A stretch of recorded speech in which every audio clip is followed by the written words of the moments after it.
નમસ્કાર મિત્રો આજના મહત્વના સમાચારમાં વાત કરીએ તો 5.2ની તીવ્રતાનો ભૂકંપ આ જગ્યાએ આવ્યો છે. મધ્ય તુર્કીમાં તીવ્ર ભૂકંપ આવ્યો. રિક્ટર સ્કેલ ઉપર તેની તીવ્રતા 5.2ની નોંધવામાં આવી. આ ભૂકંપનું કેન્દ્ર કોન્યા પ્રાંતમાં હતું, જે દેશના મધ્ય એનાટોલિયા ક્ષેત્રમાં આવે છે. સ્થાનિક સમય મુજબ બપોર પછી ભૂકંપનો આંચકો અનુભવાયો હતો, જેનાથી લોકોમાં ગભરાટ ફેલાયો છે. જોકે અત્યાર સુધીમાં કોઈ જાનહાનિના નુકસાનીના સમાચાર નથી મળ્યા. મિત્રો, અન્ય મહત્વના સમાચારની વાત કરીએ તો ચીની સેટેલાઇટે પાકિસ્તાનને મદદ કરી તેવું જયશંકરે જણાવ્યું છે. પાકિસ્તાન સાથેના તણાવ વચ્ચે ભારતના વિદેશ મંત્રી એસ જયશંકરે મોટું નિવેદન આપ્યું છે. તેમણે કહ્યું છે કે ચીની ઉપગ્રહોએ પાકિસ્તાનને મદદ કરી હતી. સેટેલાઇટ તસવીરો સત્ય કહે છે. ભારતને આંતરરાષ્ટ્રીય સમર્થન મળ્યું છે. પાકિસ્તાન સાથેનો સિંધુ જળ કરાર રદ રહેશે. પાકિસ્તાન સાથે ફક્ત આતંકવાદ અને પીઓકે ઉપર વાતચીત થશે. અમે પીઓકેમાં કોઈ ત્રીજા દેશની દખલગીરી સ્વીકારતા નથી. મિત્રો, અન્ય મહત્વના સમાચારની વાત કરીએ તો ભારતે તુર્કીના સફરજન બેન કરી દીધા છે. તુર્કી જે રીતે પાકિસ્તાનની સાથે ઊભું રહ્યું છે, ખાસ કરીને સફરજન વિક્રેતાઓએ તુર્કીથી સફરજન મંગાવવાનું બંધ કરી દીધું છે. ભારત અને પાકિસ્તાન વચ્ચે ચાલી રહેલા તણાવમાં તુર્કીએ પાકિસ્તાનને ટેકો આપ્યા બાદ દેશભરમાં ગુસ્સો છે. તુર્કીથી સફરજનની આયાત ન કરવા પાછળ વેપારીઓએ જે કારણ આપ્યું છે તે એ છે કે યુદ્ધ પછી ગ્રાહકોમાં તુર્કી સફરજનની માંગ લગભગ અદૃશ્ય થઈ ગઈ છે. મિત્રો, અન્ય મહત્વના સમાચારની વાત કરીએ તો સોલર પેનલ ઇન્સ્ટોલેશનમાં ગુજરાત દેશમાં અગ્રેસર. પીએમ નરેન્દ્રભાઈ મોદીના નેતૃત્વમાં ગુજરાતે નીતિગત દ્રઢતા, વહીવટી કાર્યક્ષમતા અને જનભાગીદારીનો સમન્વય કોઈપણ યોજનાને રાષ્ટ્રીય સફળતામાં પરિવર્તિત કરી શકે છે. મુખ્યપ્રધાન ભૂપેન્દ્રભાઈ પટેલના માર્ગદર્શન હેઠળ પીએમ સૂર્યઘર મફત વીજળી યોજના માટે રાજ્ય સરકારે નાણાકીય વર્ષ 2024-25 માટે નિર્ધારિત 3.05 લાખ સોલર રૂફટોપ પેનલ્સના ઇન્સ્ટોલેશનનો લક્ષ્યાંક સમય પહેલાં પ્રાપ્ત કરી લીધો છે. મિત્રો, અન્ય મહત્વના સમાચારની વાત કરીએ તો અમિત શાહને લઈને મોટા સમાચાર. કેન્દ્રીય ગૃહમંત્રી અમિત શાહ ગુજરાત આવનાર છે. તેઓ બીજેપીની ચાલી રહેલી તિરંગા યાત્રા વચ્ચે ગુજરાત આવશે. અમિત શાહ 2 દિવસ 17 અને 18 મેના દિવસે ગુજરાતમાં આવશે. તેઓ ગાંધીનગર અને અમદાવાદમાં કરોડોના વિકાસ કાર્યનું લોકાર્પણ અને ખાતમુહૂર્ત કરશે. તેઓ અમદાવાદ મ્યુનિસિપલ કોર્પોરેશનના વિવિધ વિસ્તારમાં વિકાસલક્ષી પ્રોજેક્ટનું લોકાર્પણ અને ખાતમુહૂર્ત પણ કરવાના છે. મિત્રો, અન્ય મહત્વના સમાચારની વાત કરીએ તો આ બધું માત્ર ગુજરાતમાં થઈ શકે છે. ગાંધીના ગુજરાતમાં દારૂબંધી માત્ર પેપર ઉપર જોવા મળી રહી છે, તેનો વધુ એક પુરાવો સામે આવ્યો છે. પંચમહાલમાં દારૂ પીતો એક યુવકનો ડાન્સ વિડીયો વાયરલ થયો હતો. લગ્ન પ્રસંગમાં આ યુવકે જાહેરમાં દારૂ પીધું હતું. આ વિડીયો ગોધરા નજીકના કોઈ ગામનો હોવાનું સામે આવ્યું છે, જેમાં યુવકે ગાડીના છાપરે ચડીને દારૂ પીને ડાન્સ કર્યો. આવું તો પહેલાં પણ થયું છે, જેમાં દારૂ પીને નશો કરનારા રાજ્યમાં ઝડપાય છે, પછી બધા કિસ્સાઓ ક્યાંય દબાઈ જાય છે. મિત્રો, અન્ય મહત્વના સમાચારની વાત કરીએ તો આ વર્ષે કચ્છની કેસર કેરી ઓછી અને મોડી આવશે.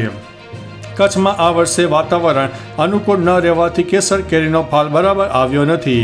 આ વર્ષે કચ્છમાં વાતાવરણમાં પલટાને કારણે બાગાયતી ખેતી કરતા ખેડૂતોના કહેવા મુજબ કેસર કેરીના ફૂલ અને ફાલ ખરી પડતા કચ્છની કેસર કેરીમાં 60-70% ઘટાડો નોંધાઈ શકે છે.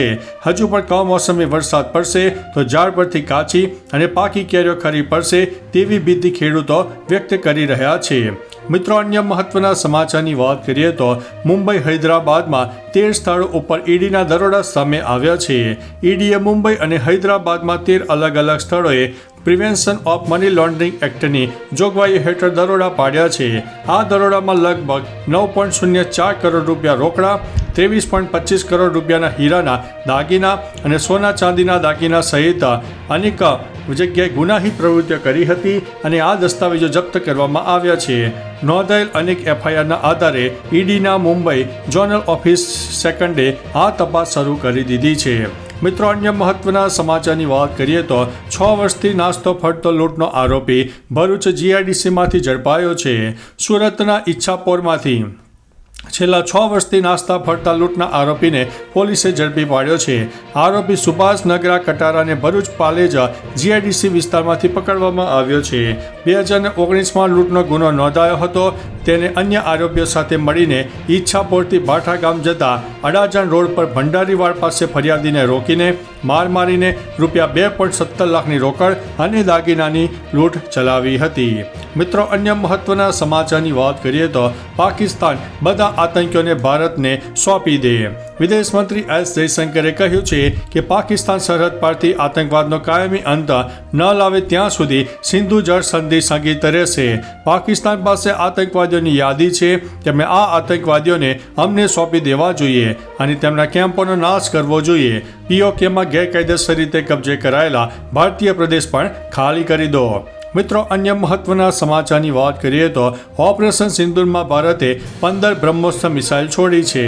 ઓપરેશન સિંદૂરમાં ભારતે પાકિસ્તાની એરબેઝ પર 15 બ્રહ્મોસ મિસાઇલ છોડી હતી. રક્ષા મંત્રાલય સાથે જોડાયેલા એક સૂત્ર દ્વારા આ માહિતી મીડિયા રિપોર્ટમાં આવી છે. બ્રહ્મોસ મિસાઇલનો ઉદ્દેશ્ય પાકિસ્તાનની એરક્રાફ્ટ લોન્ચિંગ અને અન્ય કામગીરી કરવાની ક્ષમતાનો નાશ કરવાનો હતો. ભારતીય વાયુસેનાએ 12માંથી 11 પાકિસ્તાની એરબેઝને નિશાન બનાવ્યા હતા અને ચીનની એર ડિફેન્સ સિસ્ટમનો નાશ પણ કરી દીધો છે. મિત્રો, અન્ય મહત્વના સમાચારની વાત કરીએ તો ભાગેડુ નીરવ મોદીની જામીન અરજી 10મી વખત ફગાવી દેવામાં આવી છે.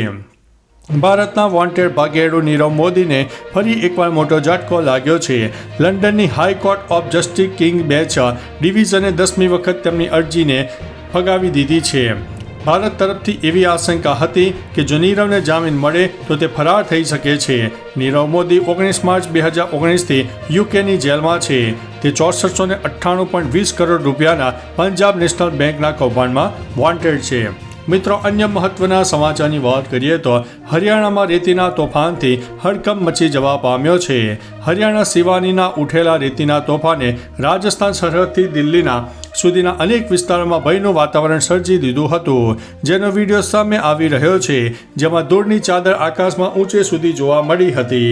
વાવાઝોડાની અસર 60 કિલોમીટરની ત્રિજ્યામાં જોવા મળી હતી. કોઈ જાનમાલના નુકસાનીના સમાચાર નથી.